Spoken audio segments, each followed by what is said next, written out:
Firman Tuhan hari ke-195, 14 Juli tahun 2025. Kitab Mazmur pasal 25 ayat 7, perikop, doa mohon perlindungan. Pasal 25 ayat yang ke-7 dengan perikop doa mohon perlindungan. Itulah perikop. Dan sebagai nats adalah sebagai berikut. Dosa-dosaku pada waktu muda dan pelanggaran-pelanggaranku janganlah kau ingat. Tetapi ingatlah kepadaku sesuai dengan kasih setiamu, oleh karena kebaikanmu ya Tuhan. Itulah Mazmur Daud pada ayat hari ini, tanggal 14 Juli 2025. Sekarang kita masuk tetap dalam pedoman selama bulan Juli tahun 2025 dengan topik setia melayani Tuhan, hidup sesuai dengan kehendaknya. Dijabarkan dalam 1 Korintus pasal 15 ayat 58. Berdirilah tegak, jangan goyah, giatlah bekerja untuk Tuhan, bersekutu dengan Tuhan. Jerih payahmu tidak sia-sia. Artinya, apa yang kita lakukan akan berhasil dan mendapatkan berkat dari Tuhan apabila kita giat bekerja untuk Tuhan, bersekutu untuk Tuhan. Dalam Kolose 3 ayat 23 dikatakan, bekerjalah dengan sepenuh hati dan untuk Tuhan, bukan untuk manusia. Itulah perikop kita selama bulan Juli.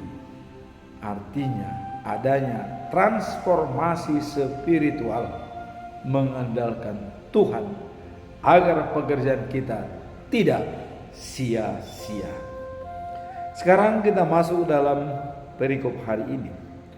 Doa mohon perlindungan dari Daud.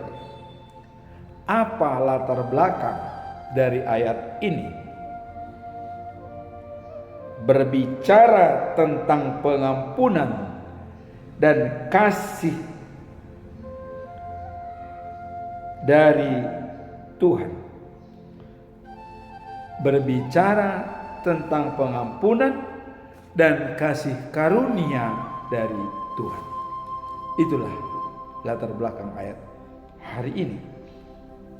Kemudian dalam konteks ini Daud mengungkapkan ketulusan hatinya kepada Tuhan dengan memohon pengampunan atau segala kesalahan, dan pernyataannya menunjukkan sikap rendah hati dan penuh dengan kesabaran yang mendalam. Daud orang yang sangat rendah hati. Kalau kita lihat dalam pernyataan Daud, Mazmur 23 ayat yang ke-6. Kebajikan dan kemurahan belaka di dalam diriku seumur hidup. Kebajikan dan kemurahan. Daud mengatakan, dan aku akan diam di rumah Tuhan sepanjang masa. Artinya selama hidup dia diam di rumah Tuhan. Artinya dirinya menjadi tempat Tuhan Allah di dalam roh. Itulah yang kita lihat latar belakang Daud mohon doa perlindungan dari Tuhan, mengingat dirinya adalah sebagai rumah Tuhan, dan juga minta pengampunan. Kemudian Daud memohon untuk tidak mengingat kesalahan masa lalunya. Artinya kalau ada dilakukan oleh Daud kesalahan-kesalahan dalam masa mudanya, dia memohon kepada Tuhan untuk tidak diingat. Dengan tidak diingat, tentu hal ini harus ada pertobatan yang sempurna. Kalau misalnya bertobat tapi melakukan lagi kesalahan, ya itu akan diperhitungkan oleh Tuhan. Tapi kalau sudah melakukan pertobatan selamanya, seperti pernyataan Daud, diam di rumah Tuhan sepanjang masa. Kebajikan dan kemurahan melulu yang berada pada dirinya seumur hidup. Dalam Mazmur pasal 51 ayat 17 sampai 19 dikatakan, "Ya Tuhan, bukalah bibirku supaya membuat dan selalu memberikan puji-pujian kepadamu." Bukalah bibirku untuk melakukan puji-pujian kepadamu. Dan kemudian ayat 18 juga, "Sebab engkau tidak berkenaan kepada korban sembelihan bila ku persembahkan." Artinya Allah tidak menginginkan korban sembelihan kalau kita tidak sudi menyatakan diri setia kepada Tuhan. Jadi bukan korban sembelihan yang dilihat, tapi mengucap syukur. Itulah yang diharapkan oleh Tuhan Allah. Nah, kemudian dalam ayat 19 dikatakan, korban sembelihan adalah, jadi Daud mengatakan, korban sembelihan itu adalah jiwaku yang hancur, hati yang patah dan remuk. Jadi jiwa yang hancur, hati yang patah dan remuk, Tuhan tidak akan pandang hina terhadap kejadian pada diri kita. Kalau kita remuk, jiwa yang remuk dan patah, itu tidak menjadi hina di mata Tuhan. Bahkan Tuhan sangat prihatin. Kenapa Daud mengatakan hati jiwa yang remuk? Kita lihat beberapa ancaman kepada Daud. Dari Saul hendak dibunuh, ya. Dia diancam oleh Saul. Tapi Daud tetap rendah hati. Absalom, anak kandung sendiri, sudah mau mengkudeta, mau mengambil alih kekuasaan. Bahkan Daud pergi bersembunyi. Coba, dia di Yerusalem. Semua orang yang mau berkonsultasi dengan Daud diambil alih oleh Absalom. Itulah dikatakan Daud, hati yang remuk, jiwa yang patah. Tapi Tuhan tidak menganggap itu hina bagi dia, maka dia tetap begitu. Itulah latar belakang daripada perikop ini. Sekarang apa tujuan bahwa Daud mengatakan seperti itu? Nah, ini adalah untuk, ya, meminta pengampunan dan menunjukkan kerendahan hati. Jadi untuk meminta pengampunan dan kerendahan hati, itulah tujuan daripada Daud. Minta pengampunan dan kerendahan hati. Jadi pemazmur ya, menyadari bahwa kesalahan dan dosa yang telah diperbuat masa lalu dan kini, dan dengan tulus memohon agar Tuhan tidak mengingatnya. Artinya masa lalu, dosa-dosa yang dibuat masa lalu dan juga kini yang jalan, Tuhan tidak mengingatnya. Mohon untuk diampuni. Nah, kemudian Tuhan agar tidak mengingatnya dan juga adalah manusia tidak sempurna, karena Daud menganggap bahwa manusia tidak sempurna. Bila mana sempurna, ini harus menyenangkan hati Tuhan. Jadi kita tidak sempurna, tapi bagaimana kita supaya menjadi sempurna? Kita lihat dalam Roma 12 ayat 2. Jangan serupa dengan dunia. Berubahlah dengan budi pekertimu sesuai kehendak Allah, mengetahui mana yang jahat, mana yang baik. Sehingga kita diharapkan menjadi manusia sempurna. Manusia sempurna adalah menyenangkan hati Tuhan. Siapa yang dinyatakan oleh Tuhan manusia sempurna yang pernah di dunia ini? Itulah Yesus Kristus. Pada saat dia dibaptis, waktu keluar dari air, waktu Yohanes Pembaptis, apa yang terjadi? Sorga terbuka. Suara dari langit, dari surga, langsung dari Allah sendiri. Apa yang dikatakan oleh Allah? Inilah anakku yang kukasihi, kepadanya lah aku berkenan. Kemudian dalam bahasa Indonesia ada, dia menyenangkan hatiku. Jadi Yesus menyenangkan hati Tuhan.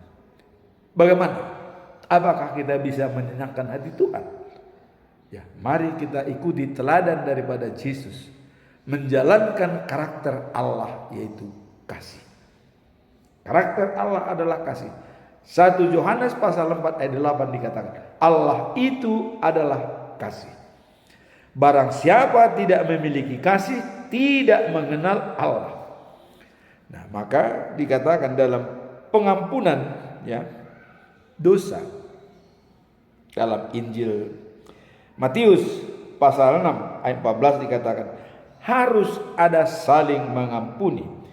Jikalau kamu mengampuni kesalahan orang lain, Bapamu yang di sorga akan mengampuni kamu juga. Jadi pengampunan yang diberikan oleh Allah dari sorga tergantung pada kita. Apakah kita mampu mengampuni orang lain? Jangan ada dendam di antara kita seperti orang Molodok kata mardomu di tanorara petaho katanya. Jadi tidak mau mengampuni.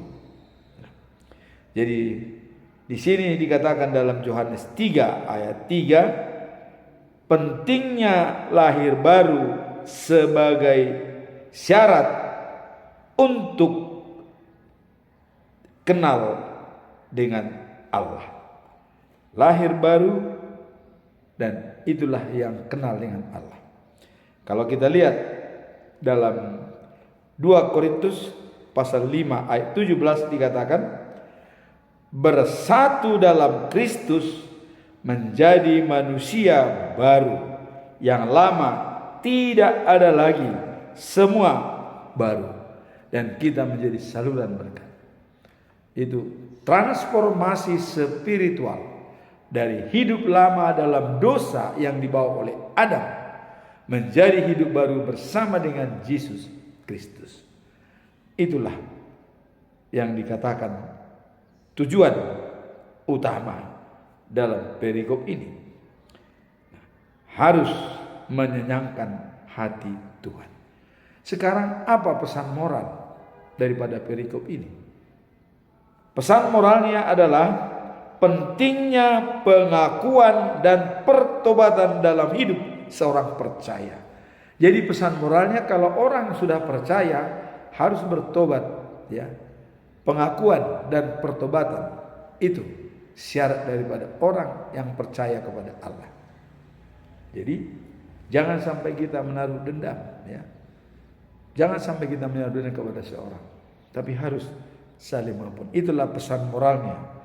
Jadi dikatakan bahwa bersatu dalam Kristus menjadi manusia baru. Hidup lama dirubah menjadi hidup baru bersama dengan Kristus. Pernah Yesus mengatakan kepada Nikodemus, Nikodemus, jadilah lahir kembali, dilahirkan kembali. Bagaimana bisa dilahirkan kembali? Nikodemus, saya sudah dewasa, mana mungkin kembali ke rahim ibuku? Yesus mengatakan, dilahirkan kembali bukan secara jasmani, tapi dilahirkan kembali adalah secara rohani untuk mendapatkan hidup yang kekal. Itulah transformasi spiritual dari hidup lama menjadi hidup baru. Itulah pesan moralnya. Dan dalam Yohanes 3 ayat 3 dikatakan pentingnya lahir baru sebagai syarat umat Allah, kepunyaan Allah. Syarat untuk menjadi kepunyaan Allah harus dilahirkan kembali. Dan itulah kedatangan Yesus ke dunia ini. Dia sudah menunjukkan dialah jalan, hidup dan kebenaran dan hidup. Tanpa melalui dia tidak seorang pun sampai kepada Bapa. Dikatakan dalam Yohanes pasal 14 ayat 6, akulah jalan, kebenaran dan hidup. Tidak seorang pun sampai kepada Bapa tanpa melalui aku. Jadi jelas, hidup bersama dengan Yesus kita menjadi transformasi spiritual dari hidup lama menjadi baru. Kita layak untuk diselamatkan. Itulah pesan moral daripada perikop ini. Transformasi spiritual dari hidup lama menjadi hidup baru. Seperti dinyatakan oleh Yesus kepada Nikodemus, ya. Seperti pedoman dalam bulan Juni tahun 2020, 2 Korintus 5 ayat 17, bersatu dalam Kristus menjadi manusia baru, yang lama tidak ada lagi, semua baru. Dan jadilah saluran berkat, bermanfaat bagi orang lain kalau kita sudah menjadi hidup baru.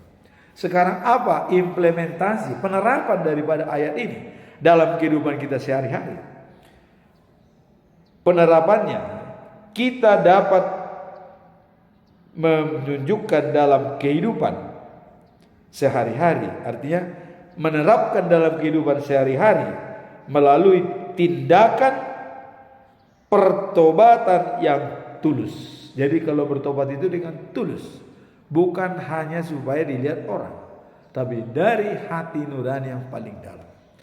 Bagaimana caranya kita untuk menjalankan pertobatan? Pertama, ya, penting untuk secara aktif menerangkan pengalaman dan kesalahan masa lalu serta meminta bimbingan Tuhan. Jadi kita perlu membicarakan pengalaman dan kelakuan kita masa lalu dan kemudian minta bimbingan Tuhan. Jadi kita harus melihat masa lalu kita, siapa kita sebenarnya. Itulah dikatakan kalau perlu pertobatan, artinya masa lalu kita adalah penuh dengan dosa karena Adam sudah berdosa. Maka dengan pengalaman itu, supaya menjadi hidup baru, kita perlu bimbingan dan perlindungan dari Tuhan. Itu yang pertama. Yang kedua, dapat memperlihatkan pengampunan kepada orang lain. Jadi kita bisa mengampuni orang lain. Seperti doa Bapa kami yang disampaikan oleh Yesus. Ampunilah kesalahan kami seperti kami mengampuni orang yang bersalah kepada kami. Jadi kalau ada orang yang tidak bisa mengampuni orang lain, saya mengatakan dia sesungguhnya tidak mengenal Yesus Kristus. Karena pengampunan itu datang apabila kita mengampuni orang lain. Jadi dari kita awalnya semua terjadi. Dalam Matius pasal 7 ayat 12 dikatakan, apa yang diinginkan, apa yang kau inginkan diperbuat oleh orang lain kepadamu, perbuat seperti itu. Kalau kau menginginkan pengampunan, harus mau mengampuni. Kau menginginkan kebaikan, lakukan kebaikan. Jadi tabur tuai. Apa yang kita tabur, itu yang kita tuai. Jangan pernah kita beranggapan bahwa tidak ada istilah tabur tuai. Jangan sampai hidup kita sia-sia. Seperti dalam 1 Korintus pasal 15 ayat 58 dikatakan, berdirilah tegak, jangan goyah, giatlah bekerja untuk Tuhan, bersekutulah untuk Tuhan, bersekutulah dengan Tuhan. Jerih payahmu tidak sia-sia. Apa yang kita lakukan dalam hidup kita itu menjadi anugerah dan mendapat rahmat dari Tuhan Allah. Jadi implementasinya dalam Matius pasal 6 ayat 14, saling mengampuni.